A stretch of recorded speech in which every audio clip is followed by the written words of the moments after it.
Alright, hello folks, it's Jack here from Peach Guitars. We're at NAMM 2020. We've come to Woodstock to round off our last day. We're actually in a meeting room here at Line 6 Yamaha. They've got a hotel to themselves, so we've got the luxury of actually having, hopefully, a quiet environment. Though we do have a bass player behind us, as you can probably hear. Yeah. We've got a little appointment here with one of the main men, one of the main product designers for Line 6. This is Mr. Eric Klein. Yep. Great to meet you, sir. Great meeting you guys. Now, we've got quite a history of questions that I've built up over time as a Helix user, and you are one of the main Helix men, though you put it in a much better way than I did just a minute ago. If you could maybe just explain your title so people understand who I'm talking to. It's a nebulous Chief Product Design Architect. That sounds much better than the Helix man. I'll take Helix men but that's too. That's what you are to me. So, but I'm one of many Helix men and women. So at Line 6. But yeah. Okay, so maybe if you could just give a little bit of background then as to what your role was in the development of Helix and how it's carried on to this day. Oh wow! So there's a lot of history with Helix, and some of it's sordid. It's a long time coming. Last night we had a big event where we announced 2.9 firmware. We gave a little sneak peek of 3 things that are going to come in 3.0 many months down the road. But we showed actually a history of Helix going all the way back to 2008. So we showed some early prototypes. We showed some early screenshots back when it had a touchscreen and and Bluetooth editing and stuff like that. And so it was fun. We got to show some of like the design process with our end users. But when I started, we started kind of active development in 2011. So I was acting as sort of a UI product designer kind of role. And then right around late 2013, Apple came in and stole a bunch of our team. Right. And Angelo Mazzocco, who's an awesome dude, he was the chief product design architect. He went to found Maris, and they make brilliant pedals. So we love Angelo. So and this was right before Yamaha was about to buy Line 6, and they're like, Eric, do you want to be product manager for this thing? And I said, well, we have a lot of work to do, and here are all the problems. And they're like, how long is it going to take? And I said, about a year. And they're like, okay. So they gave us an extra year to work on it to get it right. Excellent. And we fine-tuned and we tweaked and we worked overtime, and we really wanted it to be perfect because it's difficult creating a product that's 3 times more expensive than your previous flagship product. Yeah. So it's been wildly successful. We're really proud of the line, and it's expanded in many different directions, and we continue to try to push the envelope and take the platform in directions that some people predict, other people, and we want to keep people on their toes with surprises and that sort of thing. So it's not slowing down anytime soon. No, it definitely isn't. I mean, that's really interesting to know. I didn't know that backstory with the Helix. I didn't know it went back as far as that. The only reason I'm admitting it is because we admitted it to a room full of people last night. Yeah. So. And it's off the ground now. It's a success. You can admit to a few little flies in the ointment from way back when. So myself, I'm a huge Helix user, and I know a lot of musicians and a lot of the Peach Guitars customers have become users of members of the products in the Helix family, whether it's the HX Effects, the Stomp, or of course the full Helix. So we've kind of got a fair bit of history with it. So it's great to talk to you and try and get a bit more of an understanding about where actually Helix came from. What was kind of the main brief when you set out to design it and promote it? What was it that you had envisioned for what Helix would do, and how has that panned out and compared to what it's actually done to the market? So I'm actually not the original. The original brief is from 2008, 2 years before I joined Line 6. Okay.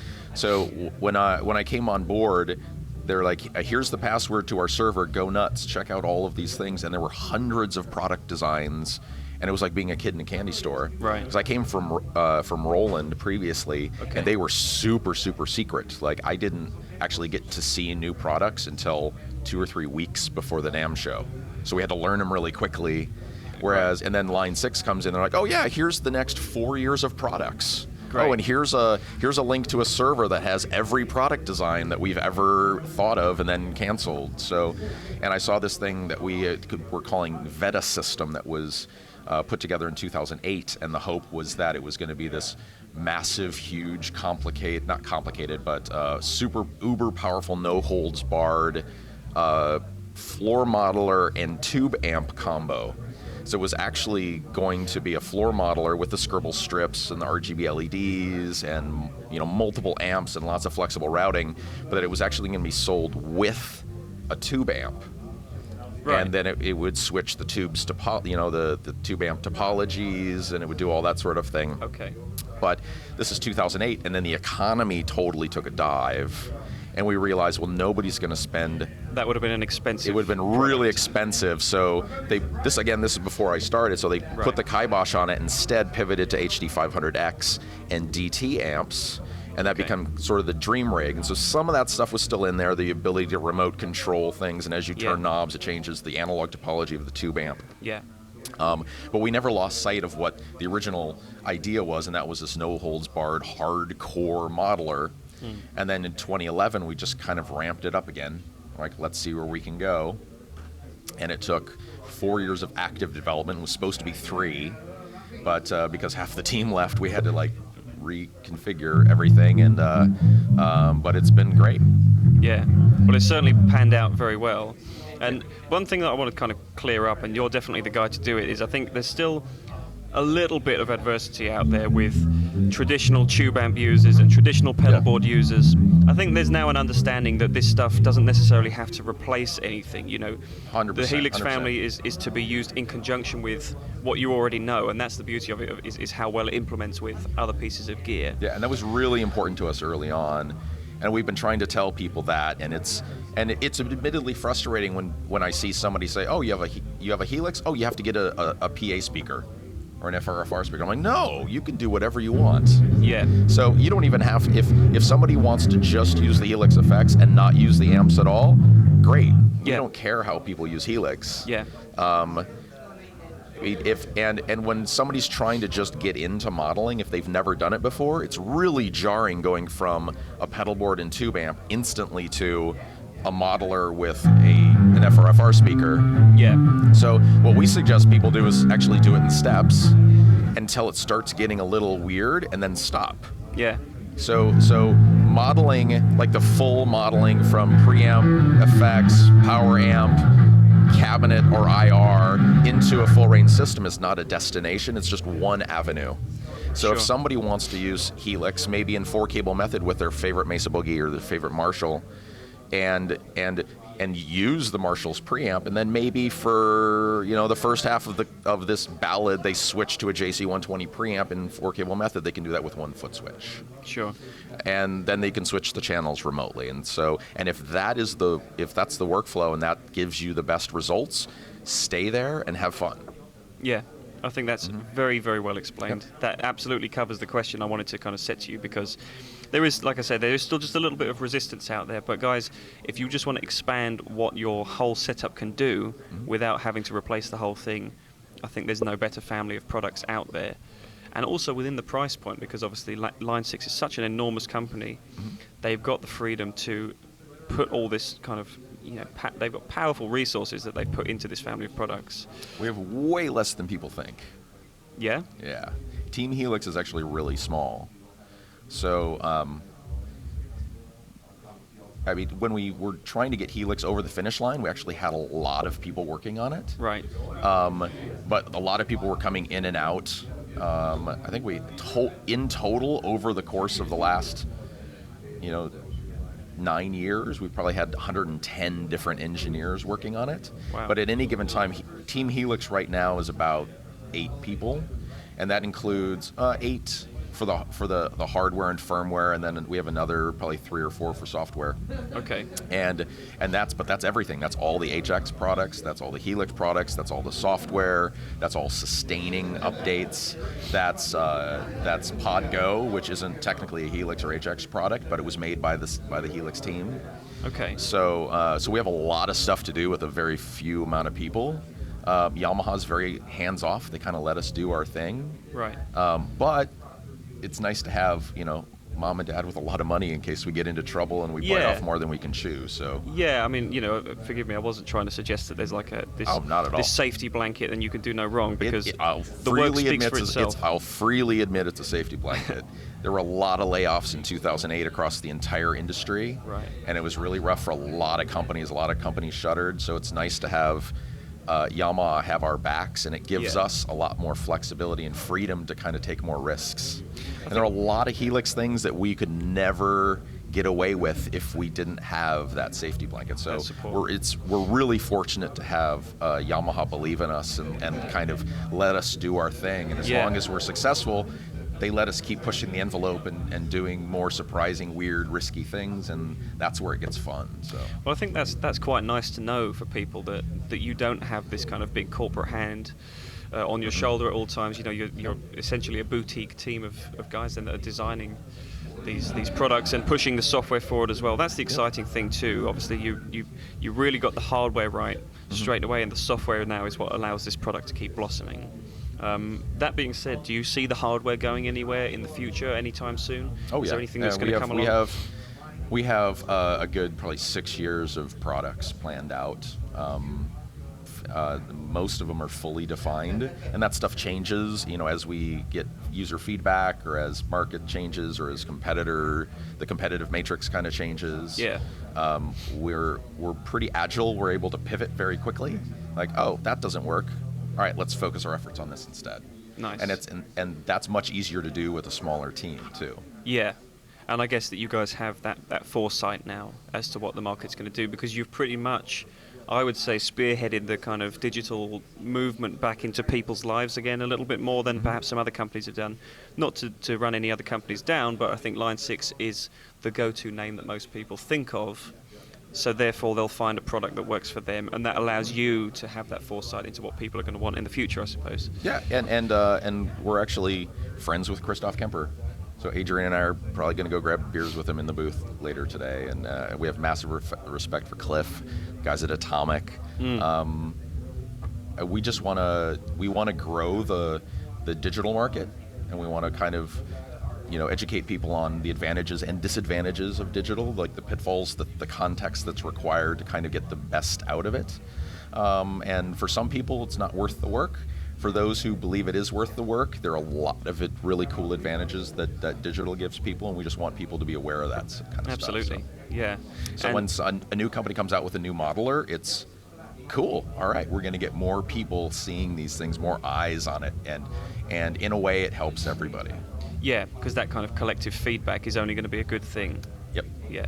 And you touched on Pod Go, which is the latest product we've seen from Line 6 now. Where would you say that kind of sits in the family of, it's not a Helix product, but it's in the same kind of vein. So where would you say that sits to the kind of the consumer that's looking in that market? I'll admit there's some confusion, and I'll admit that there was some confusion internally as well. So my job, my role is customer advocate first and foremost. As a product manager, my job is to make the customers happy, and a lot of times that's in conflict with some like business goals.